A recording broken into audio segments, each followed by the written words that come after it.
UP live today, नजर सच पर। आप देख रहे हैं यूपी लाइव टुडे न्यूज। मैं राजकुमार पांडे। बस्ती के कोतवाली थाना क्षेत्र में रोहता चौकी से पहले एक जमीन का मामला विवाद लगातार तूल पकड़ रहा है। आपको बता दें कि मामला ये है कि एक परिवार कहता है कि वो ज़मीन पर हमारे पूर्वज कई वर्षों से काबिज थे, और दूसरा पक्ष जो उनको कब्जा बेदखल करने आया था वो कह रहा है कि उस ज़मीन की जो संपत्ति है वो हमारी है। अब सवाल ये नहीं है कि वो ज़मीन किसकी है, सवाल ये है कि दिन दहाड़े पुलिस प्रशासन की मौजूदगी में किसी की इतनी हिम्मत कैसे हो जाती है कि वो जेसीबी लेकर किसी के गेट को तोड़ देता है। किसी बदमाश की, किसी गुंडे की और किसी भूमाफिया की इतनी ताकत कहाँ से मिल जाती है कि वो किसी के रेस्टोरेंट पर धावा बोल देता है और उसकी संपत्ति को नुकसान पहुंचा देता है। मुझे ये बिल्कुल नहीं मालूम है। यूपी लाइव टुडे इनके ज़मीन का होने का दावा भी नहीं करता है। वो ज़मीन श्रीवास्तव जी की है, वो ज़मीन पंडित जी की है, या वो ज़मीन ठाकुर जी की है, लाला जी की है, किसी की भी हो। लेकिन क्या अब ये लोग तय करेंगे, क्या ये जेसीबी तय करेगी कि ये ज़मीन हमारी है? अब जेसीबियाँ जो है तय किया करेंगे जिसके पास ज़्यादा संख्या में लोग होंगे, और जब वो तय करेंगे कि ये ज़मीन हमारी है, इस पर हम कब्जा करेंगे, तो वहाँ पर पुलिस बल भी मौजूद होगी। इतना पावर इन लोगों को कहाँ से मिलता है? कौन है इसके पीछे? सुनवाई नहीं हो रही है। हम लोग काफ़ी दिनों से परेशान है सर, और ये लोग सुन नहीं रहे, हम लोगों की कोई बात नहीं सुन रहे हैं। मैंने पुलिस बल के सामने हम लोगों की बाउंड्री, हम लोगों का घर इन लोगों ने गिराया। और बच्चों के साथ जबरन मतलब मारपीट और धक्का मुक्की और ये बदतमीजी कह रहे हैं। आज भी धमकी दे रहे हैं ये लोग कि बच्चों को उठा ले जाएंगे, मार देंगे। कौन लोग धमकी दे रहे हैं कि बच्चों को उठा ले जाएंगे? माफिया है सर। अच्छा, ये कौन लोग हैं? बब्बू मिश्रा है, अब उनके पीछे और भी कोई है। अच्छा, हाँ, वो सामने अभी नहीं आ रहे हैं, लेकिन उनका भी हाथ है उसमें। लेकिन ये बब्बू मिश्रा सामने आ रहे हैं और 2-4 गुंडों को बुला के अपना वो लोग ले आके रखे हैं सर। अच्छा। अब हाँ, अब हम लोग मतलब जब उस दिन आपके उस पर जो है रेस्टोरेंट पर जेसीबी से आपका गेट तोड़ा जा रहा था, तो कितने संख्या में लोग थे? पुलिस तो 50 से कम नहीं रही होगी। मतलब पुलिस 50 की संख्या में थी, जी। और तोड़ने वाले कितने लोग थे? तोड़ने वाले भी इससे भी कम नहीं रहे होंगे।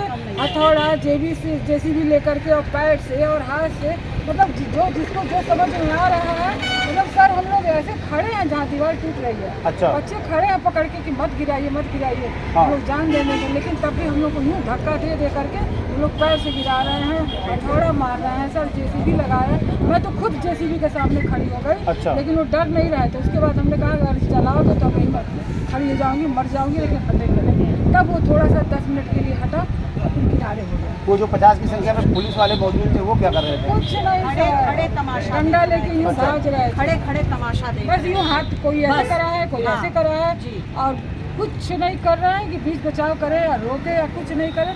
किसके सह पे ये हो रहा है नहीं पता चल पा रहा है। अच्छा। हाँ। लेकिन किसी की साह है? किसी के सह है। बिटिया, आप जो है मौके पर थे, क्या कुछ कहेंगे? अब तक आप लोगों ने किन किन अधिकारियों से मुलाकात की है? क्या कुछ आश्वासन मिला है, और आगे भी क्या? हमें कोई आश्वासन नहीं मिला कोई है। नहीं मिल रहा है। अच्छा। हमें कोई आश्वासन नहीं मिला है। पुलिस हमें कोई प्रोटेक्शन नहीं दे रही है। अच्छा। पुलिस बल्कि उन्हीं लोगों का सपोर्ट कर रही है, उन्हीं लोगों का साथ दे रही है और उन्हीं का साथ दे रही है, उन्हीं को प्रोटेक्ट कर रही है। जब पुलिस को कॉल करके मैंने बुलाया है तो पुलिस उनका साथ क्यों दे रही है, उनके साथ क्यों खड़ी है? पुलिस मुझे प्रोटेक्शन क्यों नहीं दे रही है? अच्छा। जब मैं 2 बार 4 बार जब मैं कॉल करके पुलिस को बुला रही हूँ तो पुलिस फिर भी मेरा साथ क्यों नहीं दे रही, बल्कि उल्टा हम लोगों को क्यों लेके जा रही है पुलिस? रात को 2 बजे चौकी पे औरतों को लाने का क्या मतलब है? हम क्या हैं? हमारा कोई क्रिमिनल रिकॉर्ड नहीं रहा है। हम सभी घर की महिलाएं, हमें क्यों रात में 2 बजे पुलिस सीट के ले जा रहा है, सीट के ले जा रहा है। अच्छा, चौकी पे आप लोग को रात को 2 बजे लाके बैठा गया था? हमें यहाँ पे चौकी पे रात को 2 बजे लाया गया, और 50 पुलिस फोर्स के साथ 50 पुलिस फोर्स जो है आई हमारे घर में, ज़बरदस्ती हमें खींच के यहाँ पे लेकर आई, और हमें सुबह 5 बजे यहाँ से छोड़ा गया। और क्या कोई बातचीत नहीं हुई, कुछ नहीं हुआ। मैंने यहाँ पे 2 घंटे मैं यहाँ पे चिल्लाती रही कि सर मुझे एप्लीकेशन लिखने के लिए कागज़ दीजिए, कागज़ दीजिए, कागज़ दीजिए। मुझे एप्लीकेशन लिखने के लिए कागज़ तक नहीं दिया जा रहा था।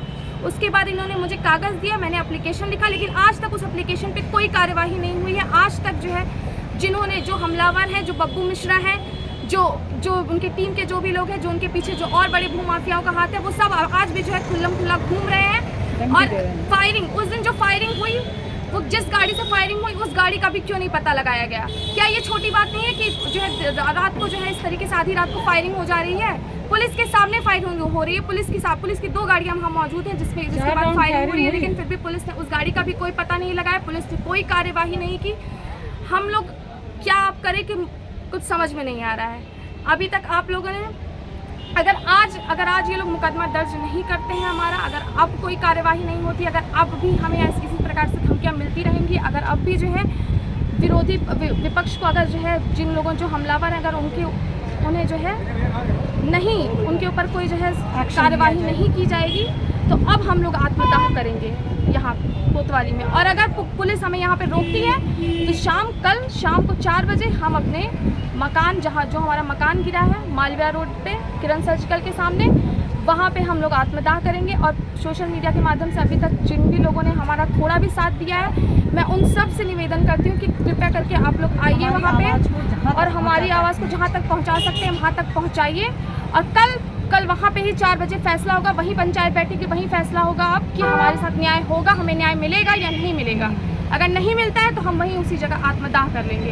अच्छा, कप्तान साहब मिले ही नहीं, हम लोग 3 बार उनके पास गए, तीनों बार ये पता चलता है कि वो नहीं है। अच्छा, हाँ, तब भी हम लोग अपनी तहरीर दे करके वहाँ पर आ चुके हैं, नहीं हमें न्याय मिल रहा। तब फिर उसके बाद अब हम कोतवाली में यहाँ धरना देंगे और अब क्या बताएं इसके आगे। जमीन मर ही किसकी जाए। है किसकी नहीं है ये कौन तय करेगा?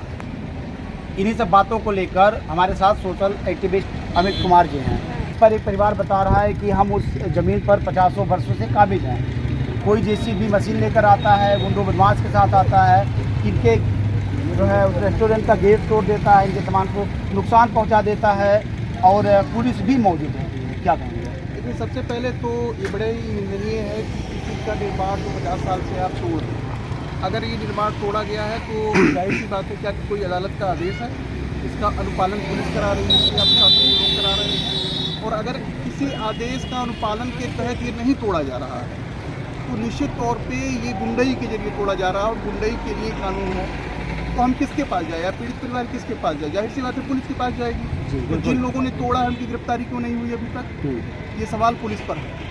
और ये न सिर्फ इतना सवाल पुलिस पर है, पुलिस के चरित्र पर और भी सवाल है। जो अभी पीड़ित पक्ष कह रहा था कि वहाँ गोली चली, तो अगर गोली चली और किसी की उसमें हत्या हो जाती तो कौन जिम्मेदार होता उसके लिए?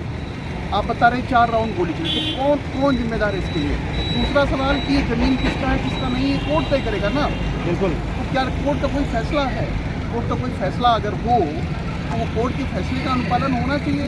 हम सभी इस बात की डिमांड करेंगे।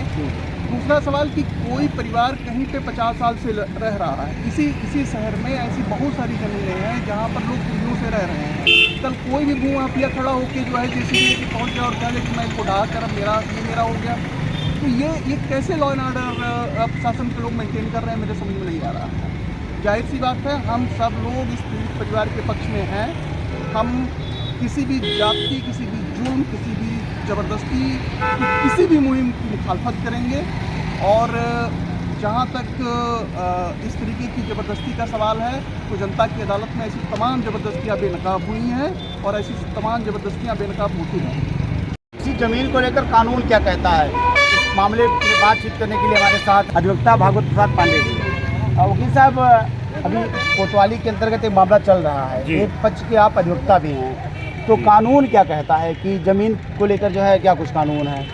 कानून ये है कि किसी भी ज़मीन पर चाहे वैधानिक रूप से अवैधानिक रूप से अगर कोई 12 साल से अधिक समय से कब्जा पर है तो उसका कब्जा उसका इजमेंटरी राइट पर हो जाता है। लेकिन इस मामले में तो 74 साल पहले हमारे क्लाइंट ने बैनामा लिया था। बड़े वरिष्ठ अधिवक्ता थे जो है इधर पूर्वांचल के पंडित रामलाल शुक्ला, उन्होंने इस ज़मीन का बैनामा 1961 में अपनी पत्नी के नाम लिया था। अच्छा। और 61 से काबिज हैं आज तक। अच्छा। उसके पहले जिन्होंने इनको बैनामा लिखा था वो रामलली देवी थी। अच्छा। उन्होंने भी 1943 में बैनामा लेकर तब से वो काबिज थी। अच्छा। तब 43 से लेकर रामलली देवी काबिज थी, 61 से लेकर ये काबिज हैं जो है, आज तो कोई बीच में नहीं आया। अच्छा।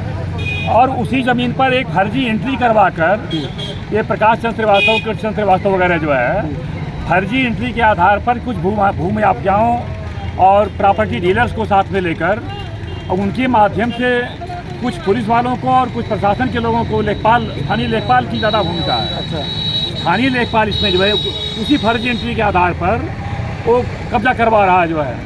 तो अब उसी को लेकर इन लोगों को बेदखल करके ज़बरदस्ती 3 दहाड़े। अच्छा, एक बात और है, फर्जी एंट्री को चैलेंज करने के लिए एसडीएम का मुकदमा लंबित है। मकान के लिए कि हमारे पीसफुल पोजेशन में कोई इंटरफेयर न करे, उसके लिए दीवानी में दावा दाखिल कर।